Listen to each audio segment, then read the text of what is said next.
안녕하십니까. 저는 가오서원 논어학교 교장 정기민입니다. 오늘부터 논어를 읽어볼까 합니다.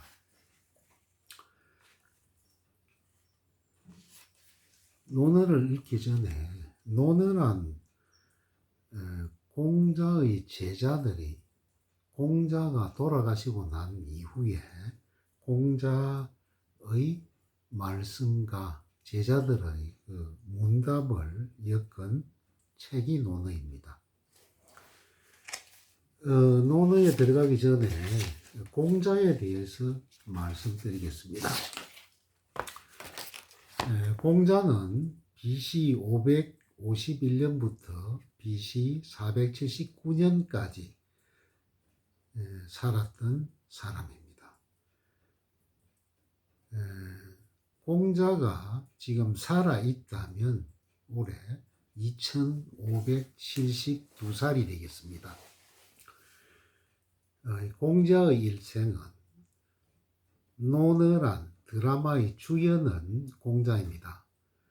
곳곳에 주인공인 공자의 삶이 그대로 스며 있습니다. 그의 파란만장한 일생을 미리 알아두면 쉽고 재미있게 감상할 수 있습니다. 한나라 사마천의 공자세가 송나라 주의의 논어집수 서설, 청나라 양방항의 공자연보, 전목의 공자연표 등을 참고하여 이 자료를 엮었습니다. 연대순으로 중요 역사적 사실을 열거하면서 논어에 나오는 공자의 언행도 간단히 소개해 놓았습니다. 논어라는 숲을 조망하는 데 큰 도움이 되기를 바랍니다. BC 551년, 그 당시는 주나라 영공 21년입니다. 노나라 양공 22년이기도 합니다. 노나라 추업 장평항에서 태어났습니다. 부모가 니구산에서 기도하여 낳았다고 하여 이름을 구라고 지었다는 설이 있습니다. 자는 중리입니다. 이복행이 있었는데 그의 자는 맹피입니다. 자기 행님의 딸을 제자 남용에게 시집보낸 사실이 공야장편에 나오며 선진편에도 나옵니다. 공자가 3세 때 부친 숙향을이 세상을 떠나셨습니다. 4세 때 모친 앙징제를 따라 노나라 수도 곡부의 건리로 이사를 하였습니다. 공자가 6살 때 어머니로부터 기초교육을 받았습니다. 장난할 때 제기를 진설하여 제례를 행하는 놀이를 좋아하였다고 합니다. 10세 때 노나라 임금 양공이 서거하자 그의 아들이 즉위하여 소공이 됩니다. 14세 때 각종 잡일을 가리지 않고 열성적으로 일합니다. 나는 어려서 미천했기 때문에 잡다한 일에 능통했다는 말이 자한편에 나옵니다. 15세 공부의 뜻을 둔다. 위정편에 나옵니다. 노나라 상군을 사군으로 개편합니다. 숙손파와 맹손파가 각 1군, 개손파가 2군을 거느리며 개손파의 전횡이 시작됩니다. 이 3대 귀족이 노나라 항공의 후손이므로 역사에서는 사만 또는 삼가라고 하고 그들이 차지한 땅을 삼도라고 합니다. 숙손, 맹손, 개손의 손은 존칭이며 숙시, 맹시, 계시는 평칭입니다. 이 경우에 시는 같은 성의 분파를 의미합니다. 노나라의 귀족은 주나라 문왕의 후손이므로 모두 성이 희씨입니다. 17살 때 어머니마저 세상을 떠나 고예자가 됩니다. 계시 가문에서 고위 귀족들을 초청하여 연회를 개최합니다. 호기심으로 연회에 참석했다가 계시의 가신 양호에게 쫓겨나는 수모를 당합니다. 11월에 노나라의 집정자이자 계시 가문의 최고 가장인 계부자가 돌아가십니다. 18세 때 키가 대단히 커서 키다리란 별명을 얻습니다. 19세 기간시 집안의 딸과 결혼합니다. 20세에 아들을 얻습니다. 노나라 임금 소공이 잉여를 하사하자 이를 기념하여 아들 이름을 리라고 합니다. 자는 백의입니다.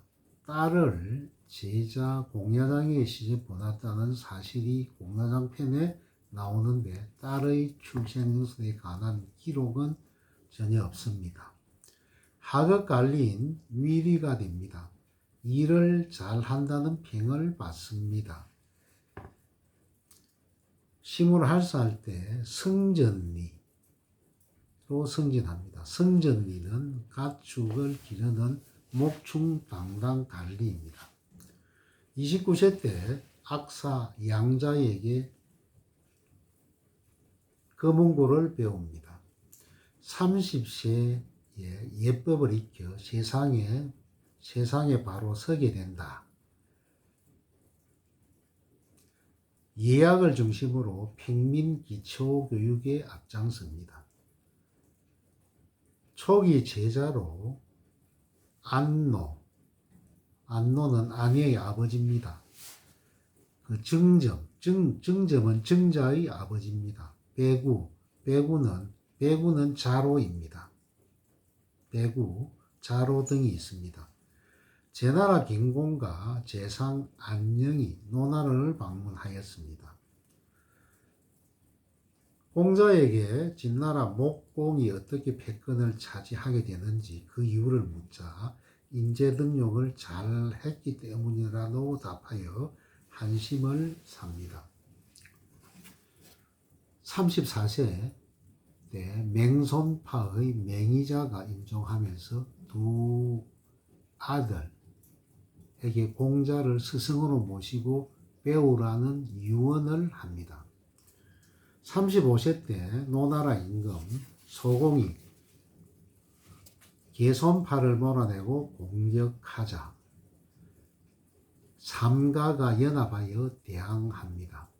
소공의 군사가 패하여 소공이 제나라로 도망갑니다. 노자는 노나라의 난리를 피하여 제자를 데리고 제나라로 갑니다. 제나라 대부 보소자의 가신이 되어 제나라 임금 경공을 아련합니다. 36세 때 제나라 경공이 정치에 대하여 묻자 임금은 임금다워야 하고 신하는 신하다워야 하고 아비는 아비다워야 하고 자식은 자식다우면 됩니다 라고 대답합니다. 제나라 경공이 니게 땅을 공자에게 분봉해 주려고 하자 제상 안녕이 만류하는 바람에 성사되지 못합니다. 안녕이 반대한 사유는 공자 세가에 상세히 소개되어 있습니다. 제나라의 태사와 음악에 대하여 토론을 합니다. 3개월 동안 고기 맛을 잊지 못할 정도로 음악에 심취하였습니다. 37살 때 경공이 계시와 맹시의 중간 정도로 대우해 주겠다고 하였습니다. 제나라 대부들이 공자를 모함하는 소문이 파대해집니다. 갱공이 내가 너무 늙어서 그대를 등용할 수 없을 것 같소라고 하는 말을 듣자 실망하여 제나라를 떠나 노나라로 돌아옵니다. 40세 때 부록의 나이를 맞이합니다. 42세 노나라 임금 소공이 쫓겨나 진나라로 도망가서 근우에서 죽습니다. 개손파의 우두머리인 개팽자가 소공의 아우를 임금으로 추대하기로 합니다.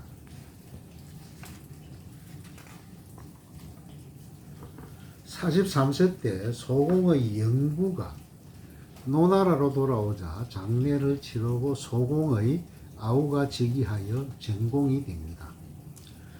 공자가 47세 때 개손파의 우두머리 개팽자가 죽자 가신인 양호가 개팽자의 아들 기한자를 잡아가두고 정권을 차지합니다. 양호가 공자를 해하려고 가전 애를 씁니다. 마지못해 대답하였으나 결국은 가담하지 못하였습니다. 시서 이야기에 힘쓰고 제자 교육에 매진합니다. 제자들이 갈수록 늘어나 먼 곳에서 찾아와 글을 배우기를 청합니다. 이때 공자는 제자들이 거친 밥 먹고 찬물 마시고 발 굽혀 베개를 삼을지라도 즐거움이 또한 그 가운데 있다. 나에게는 떳떳하지 않게 부자가 되고 귀한 신분이 되는 것은 나에게는 뜬구름과 같다라고 말합니다.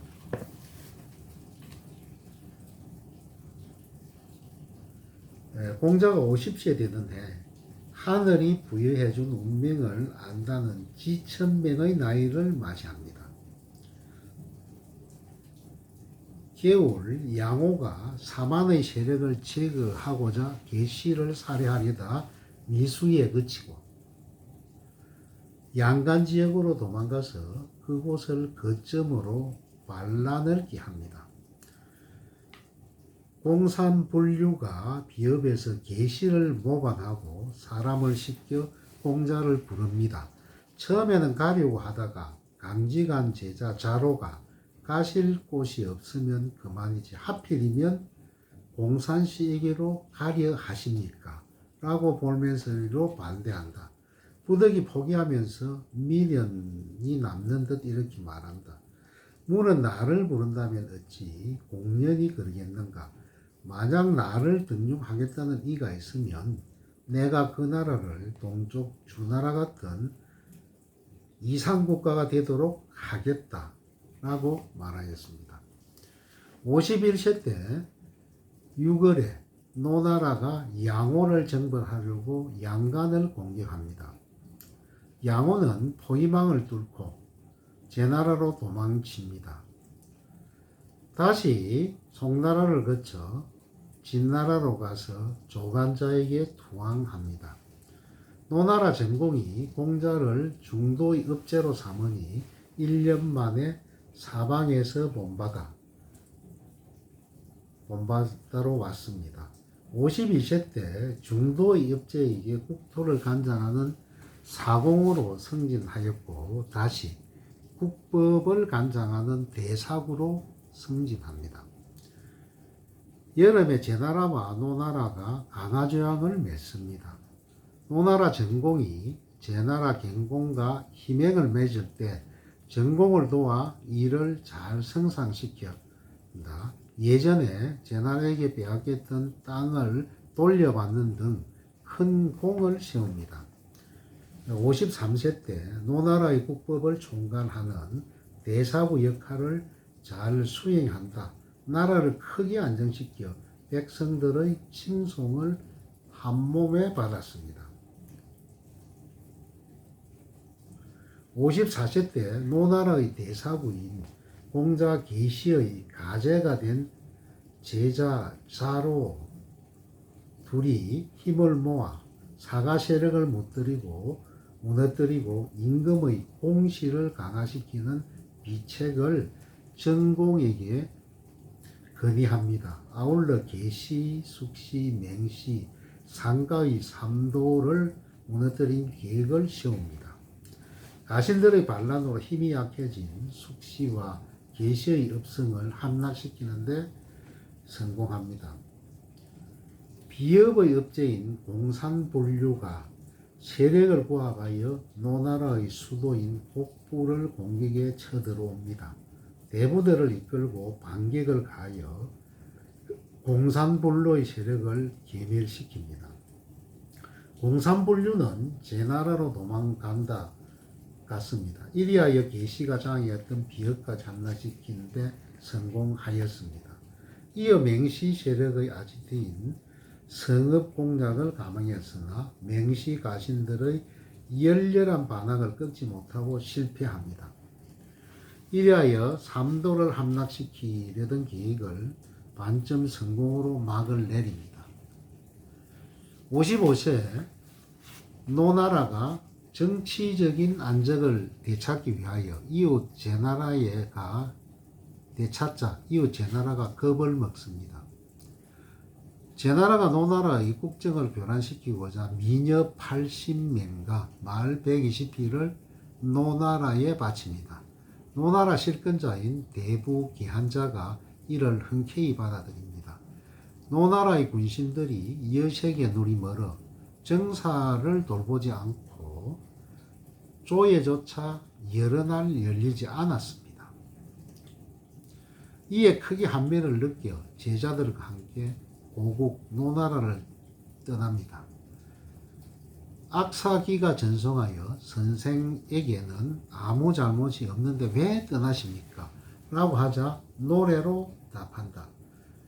군주가 여인의 말을 믿으면 군자는 떠나가고 군주가 여인을 너무 가까이 하면 신하와 나라가 망한다. 유유자적하며 이렇게 세월이나 보내리라. 그리하여 13년간 여러 나라를 주유하며 전전하게 됩니다. 먼저 위나라의 수도인 제구로 가서 자로의 처형집에서 머뭅니다. 위나라 영공이 노나라에서 받던 대우 이상으로 융숭하게 대접합니다.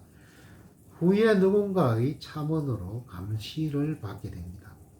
11월 영공의 신임이 달라졌음을 눈치채고 위나라를 떠나 진나라로 갑니다. 강땅을 지나다 양호로 오인받아 구금당하는 순환을 겪습니다. 포땅에도 어려움을 겪고 다시 위나라 수도로 돌아와 대부 거배국의 집에서 유숙을 합니다. 56세 때 위나라를 돌아온 공자 영공의 호색 부인 남자가 만나자는 요청을 해옵니다.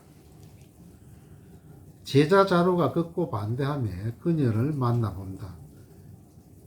그리고 나와서 맹세합니다. 내 진정 불미스러운 일이 있다면 하늘이 노여워할 것이다. 하늘이 노여워할 것이다. 한 달 후 영공이 부인과 함께 수리를 타고 시내를 순시할 때 뒤차에 공자를 태우고 위세를 피웁니다. 그런 일이 있은 후에 제자들에게 이런 말을 한다. 나는 덕을 좋아하기를 여색 좋아하는 것처럼 하는 자를 보지 못했다. 57세 때 위나라에 체류 중일 때입니다. 노나라에서 큰 변화가 일어납니다.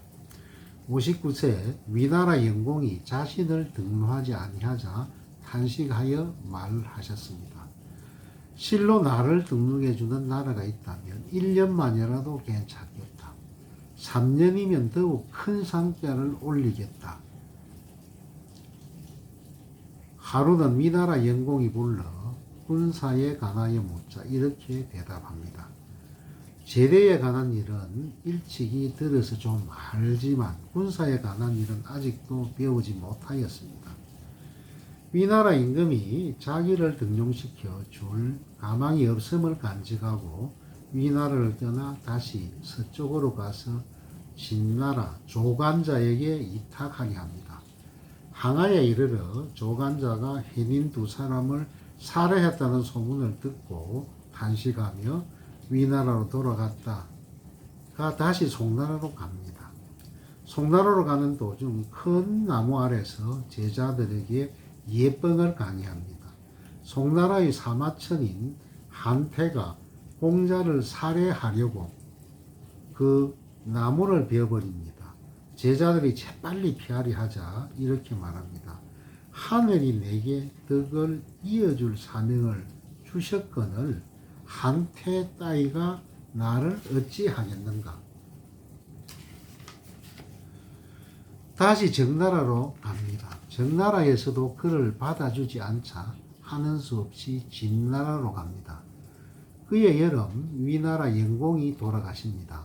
국외로 도망가는 아들 대신 손자가 즉위하여 출공이 됩니다. 이런 와중에 공자가 출공을 위해 배설을 할까라는 문제를 두고 염류와 자공이 실랭이를 벌립니다.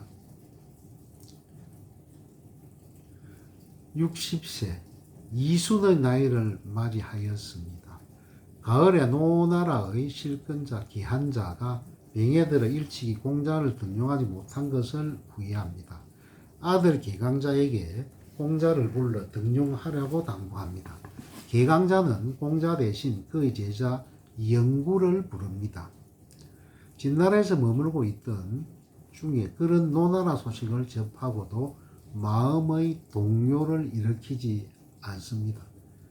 61세 진나라에 체류할 때 하루는 고국 노나라 생각이 간절했던지 제자들에게 이런 퍼뇽을 늘어놓습니다. 돌아가자, 돌아가. 이곳 젊은이들은 뜻은 크지만 일을 하면은 소홀하다. 문물은 빛나지만 내가 어떻게 말을 해야 할지 모르겠다. 63세입니다. 오나라가 진나라를 침략합니다. 초나라가 구원해 주었으나 진나라는 큰 혼란에 빠집니다.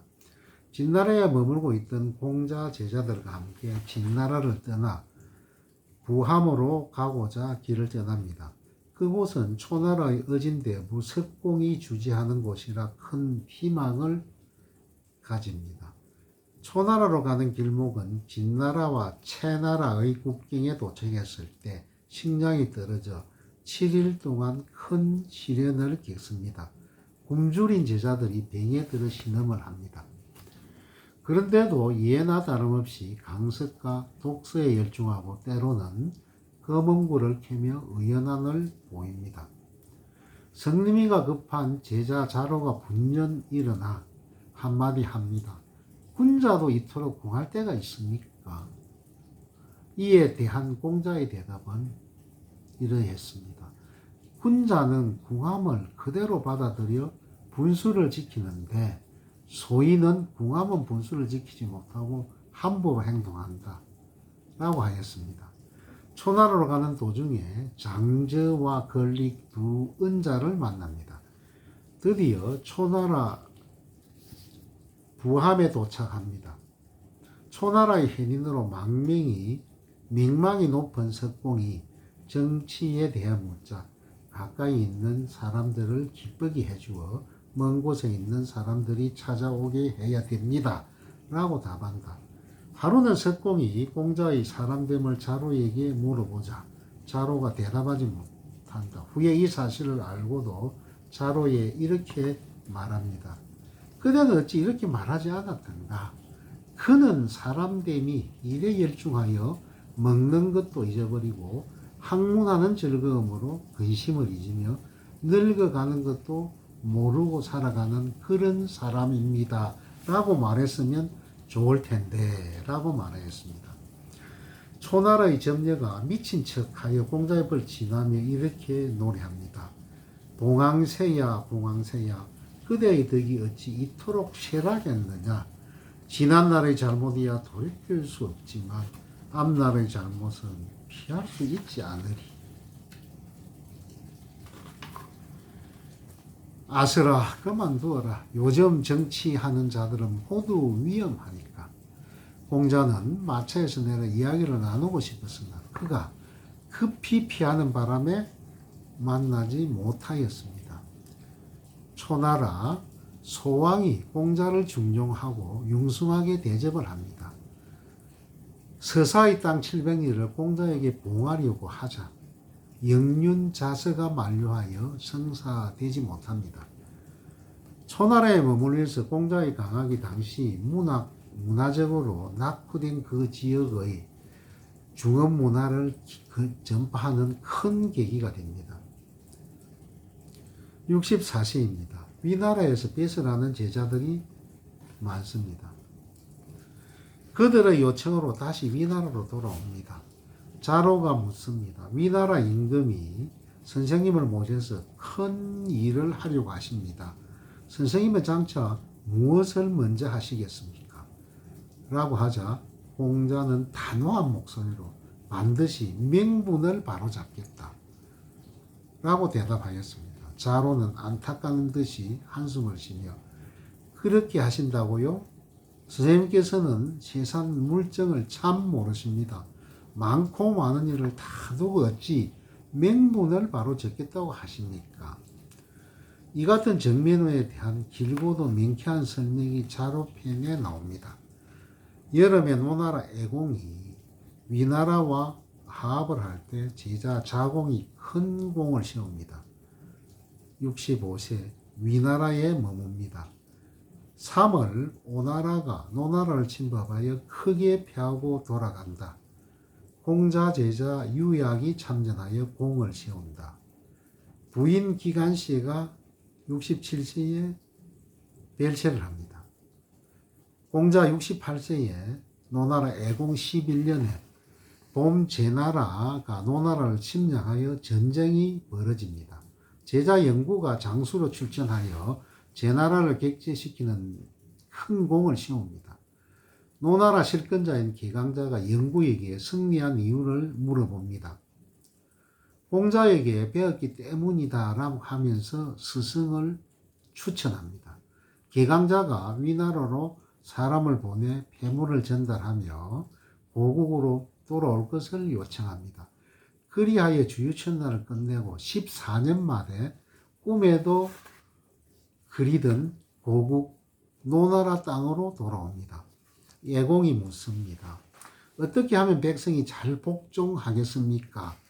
이에 공자는 고전 사람은 후번 사람보다 높은 자리에 두면 백성이 복종하고 후번 사람을 고전 사람보다 높은 자리에 두면 백성이 불복합니다. 라고 대답한다. 개강자가 정치를 어떻게 해야 하느냐고 물으니 정치는 바르게 하는 것입니다. 그대가 올바른 모범을 보인다면 누가 감히 바르지 않겠습니까? 라고 대답합니다. 개강자의 연속되는 물음과 이에 대한 공자의 대답이 위정편, 옹야편, 향당편, 선진편, 안념편에 줄줄이 나옵니다. 노나라 애공은 실권이 없었으니 그렇다 치고 정권을 완전히 장악한 개강자가 각종 자문만 구할 뿐 끝내 공자를 등롱하지 않습니다. 공자도 더 이상 배설을 구하지 않고 문헌 정리와 교육 사업에 전력을 기울입니다. 서정과 예기의 서문을 짓고 시경을 산정하고 악을 바로 잡고 주역을 짓는다. 제자가 3,000명이나 되자 육예의 통자란 자만도 72명이나 됩니다. 69세 때입니다. 노나라 태사와 더불어 음악을 연주하는 가정에 대하여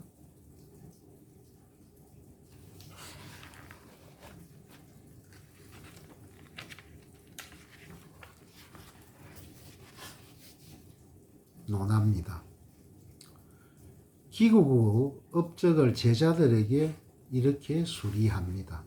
내가 위나라에서 노나라로 돌아온 후에 음악이 바로 잡혔고 시경의 아와 송이 각각 제자리를 찾게 되었다.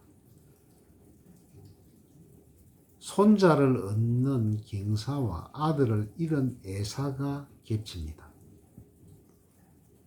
70세에 고의를 맞으면서 스스로 70살은 내키는 대로 해도 사람의 도리에 벗어나지 않게 되었다라고 자평합니다. 주역 편찬에 주력하고 위편 3절의 고사가 나올 정도로 독서에 매진합니다. 71세 때 수제자 아내가 사명합니다. 학년 41세입니다. 아, 하늘이 나를 망치는구나. 하늘이 나를 망치는구나. 라며 통곡을 합니다. 선진편에 나옵니다. 6월 제나라의 진왕이 제나라 강공을 시해하자 공자가 노나라 애공과 사만에게 그를 토벌하며 군신의 의리를 바로잡을 것을 건의하였으나 미동도 하지 않았습니다. 제나라의 정변으로 제여가 사망합니다. 72세입니다. 겨울 위나라에서 정변이 벌어집니다. 북으로 도망갔던 계외가 자신의 아들 출공을 축출하고 장공으로 즉위합니다. 그때 자로가 위나라 대부 공리의 읍제로 있다가 정변 와중에 해상되자 매우 비통해합니다. 73세 애공 16년입니다. 하력 2월 11일 병안으로 누운 지 7일 만에 영면합니다. 곡부 북쪽 사수 부근에 묻힙니다. 노나라 임금 애공이 추모익을 해서 이렇게 해도 합니다. 하늘도 무심하여 한 노인마저 남겨놓지 않고 데려가고 나 한 사람만 여기에 버려두어 외로움에 울게 하는구나. 아, 슬프다. 니 보여. 내 다시는 스스로 얽매이지 않으리라. 제자 자공이 애공의 애도시를 보고 이렇게 탄식합니다. 군주는 아마도 노나라에서 천명을 다할 수 없을 것이다. 선생님이 이전에 말씀하시기를 예법을 잃으면 질서가 무너지고 명분을 잃으면 가오가 생긴다. 이지를 잃는 것은 혼란이고 당위서를 잃는 것은 가실이다 라고 하셨는데 살아생전에 중용하지 못하고서 죽은 후에 애도하는 것은 곧 예의에 합당하지 않는 말이다. 그리고 또 제후의 신분으로 나 한 사람이라고 칭하는 것은 실로 명분에 맞는 말이 아니다. 제자들이 모두 3년상을 지냅니다. 오직 자공만은 무덤 옆에 초막을 짓고 3년을 더 지키다 6년 만에 묘소를 떠납니다. 후에 공자의 제자들과 노나라 사람들이 무리를 지어 무덤가에 와서 집을 짓고 삽니다. 그런 사람들이 백여 가구나 되었으며 그곳을 공자마을이라고 불렀습니다.